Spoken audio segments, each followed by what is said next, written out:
the case of Square Cash, what this is a service that was launched last year. It's a way to share money with your friends. So instead of getting out a checkbook, which I don't even know where mine is, writing a check, or instead of logging into PayPal or doing a cash transfer from my bank app, which I already use regularly, as I've already told you, no, I can just email it. I just send an email to my friend, or in my case, my son. This is how I pay him his allowance. Send it to that person, copy cash@square.com. The subject line of the email is the amount of money you want to transfer. That's all it takes. They get the email, they see if they know you. If they don't know you, they send you a link back saying, do you really want to send this money? Or more importantly, do you really want to receive this money? And if the answer is yes, in 3 links, you're authorized. The cash gets transferred bank account to bank account, and nobody pays a fee for it. So this was launched last year. I sat down with a head of marketing strategy at a very large bank. And I said, this is going to hurt you. He said, well, they're not a bank. They can't really hurt with it. No, they are not a bank. But what are they doing? They're creating a deeper relationship with the customer than you as a bank were trying to create. If my bank knew that I paid my son his allowance through Square Cash, it should make them stay up at night. Because his account is also one of their accounts, and we have it joint linked. I should be able to go in the app and transfer that money like that. But I don't, because it takes 8 clicks to do it. This I can do by saying, email Logan. No, I'm not going to do it right now. I don't want to give him any money. Cancel. I can, with just a few words, or at a bare minimum, when I'm in my email, send Logan his allowance. Now, that relationship, that connection, becomes the crucial currency moving forward in this hyper-connected world.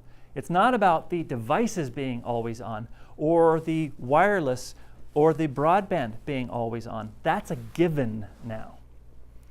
It's about the quality and tenor of the relationship that you build over those connections that matter.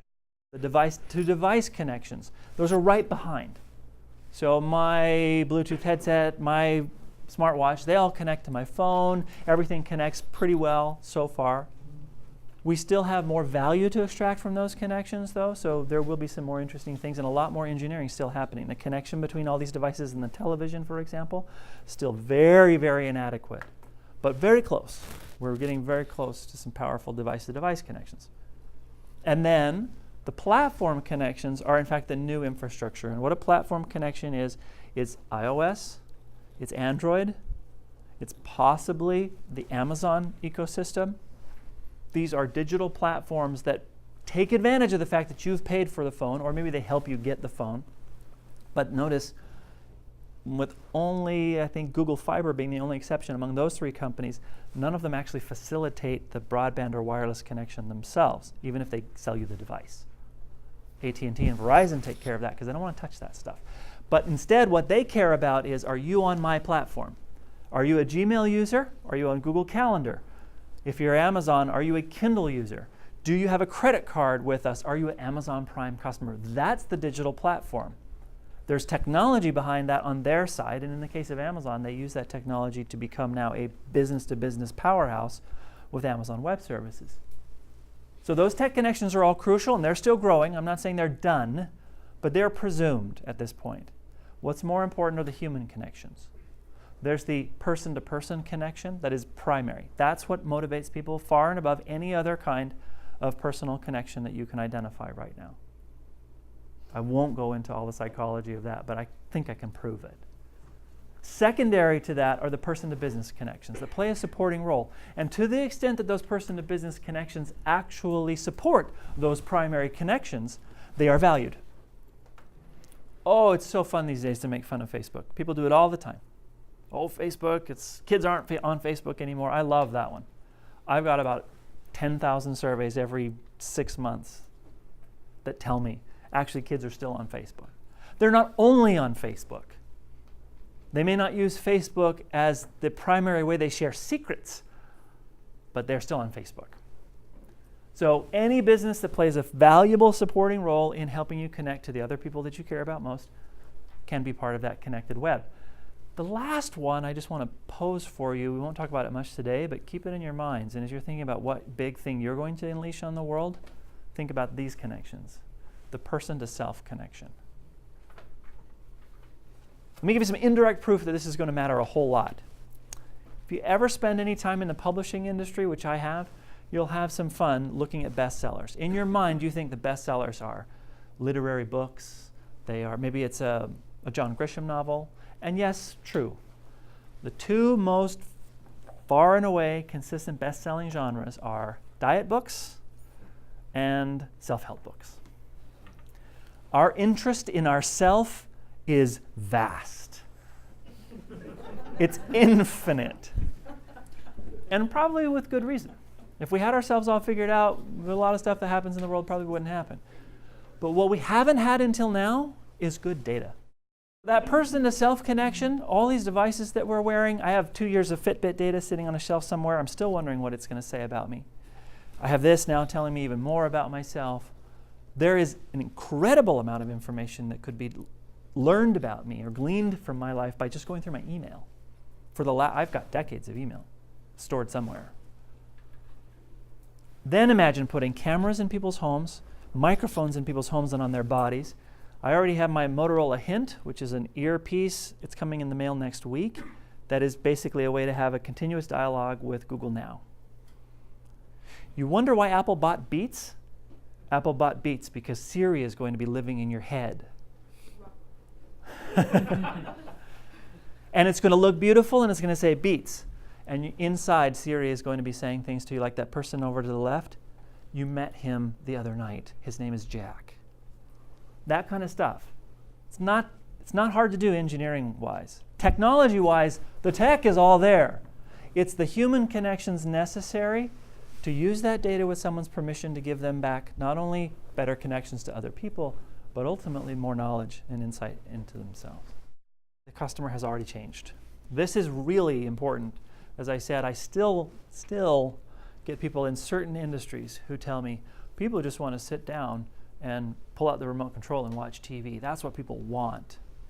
It's like, no, actually. Our data show that even 50-year-olds and above are sitting with their phones and their laptops or in their tablets in their laps while they watch TV. Understand that the consumer is already disrupted, but in what way are they disrupted? I'll just give you 3 data points. One is the 75 million plus, it's a hard number to estimate, Kindles and Kindle tablets that have been sold in the world by Amazon. Or I can compare it to the now just under 240 million iPads that have been sold in the world. You want to compare something to countries. If iPad Nation were a nation, it would have just passed Brazil and would be on its way to closing in on Indonesia as the 4th largest country in the world. And what a great country to be president of. When you tax people, they're happy about it. They wait in line to pay their taxes every year. New phone, new phone. Even Microsoft's on this list, though, and you'll see why in just a moment. They've only sold 35. By the end of this quarter, it'll be over 40, probably 42 million of these Kinect cameras. This is the first version. I'm including both versions in this number. The thing about all 3 of these devices is you cannot use them without giving them your identity. You cannot use them effectively without also giving them a means of payment. Now, Apple says, hey, we're going to collect your thumbprint as a bioidentification mechanism on your phone, and everyone says, hooray! Apple's going to know more about me, because Apple connects you to more value than anyone else ever has, really. That's one of the reasons their number is so big. Okay, so all of these devices know you. This one knows you eerily so. It sees you. It logs you in when you walk in the room or hears your voice. So that customer is ready. They're ready for better connections. They're ready for deeper relationships. And they're ready for those relationships and connections across multiple devices. Your customer is in a particular customer experience. If you want to innovate in service of that customer, instead of looking out into the 5-year horizon and saying, 5 years from now, what will our customer experience be like and how do we plot a path to get us there? You say, our customer is right here today. What's the next thing that customer wants? What are the adjacent possibilities that our customer could reach out for and try to get? What steps could they take that are adjacent to their current experience? Never have I ever done this workshop where I've asked people to think, what does your customer need? And then as we've gone through the steps, never have I not had a group come up with a quick list of things they know their customer needs, but they're not currently giving them. And then when you look at the list, you say, well, okay, some of those things you can't do. Can't afford to, don't have brand permission, whatever. Those are all, that's why you go to business school, so you learn how to determine those things. But on every list I've ever done, there have always been one or two things, usually even 3 or 4, that you could do immediately, or you could prototype and test immediately at very little cost. And then you say to yourself, well, why aren't we doing those things? Well, because we're building our 5-year plan for the future. A 5-year plan that will turn out to be wrong. I still have the luxury for another 6 months of being able to say to people, does anyone have their 5-year plan that they wrote in 2009? If you do, get it out and have a good laugh. Because what happened in 2010? The iPad. The iPad changed everybody's business plan permanently. That's going to happen again several times between now and the next 5 years. So our message to people is, if you follow this method, you take the step with the customer, try to give them what seems to be what they want, you think. Then when you get there, you'll see that there are other things, other steps, other adjacent possibilities that you could take with them. And when you do this, you don't build the future. You build the next thing your customer wants. You do it over and over and over. And you let the future find you. So that at the end of 5 years, you look back and say, wow, look what we did. And all we did was give the customer the next thing that they needed, their adjacent possibility. You're not simply making a product, whether it's a physical product or a service. I'm using the word product to encompass both. But you're trying to create an entire experience around finding out about it, investigating it, acquiring it, getting support in your use of it, and sharing it. It used to be thought of as a linear process. It's not anymore. And so we think of it as a single experience. We call that a total product experience, and it's one that goes beyond traditional boundaries. Now those boundaries, depending on the product, vary, but define transgressing those boundaries as being on new platforms, like ask yourself, what does my experience look like on Apple Watch? This is not an Apple Watch, it hasn't come out yet. This is a Moto 360. But this is the reason I wear this, is I meet with my clients and I say, what would your experience delivered through this device feel like? How would it add to my total experience? Would it? Or would it be just a mere distraction? Because a lot of people are going to make some very terrible Apple Watch apps. I guarantee that.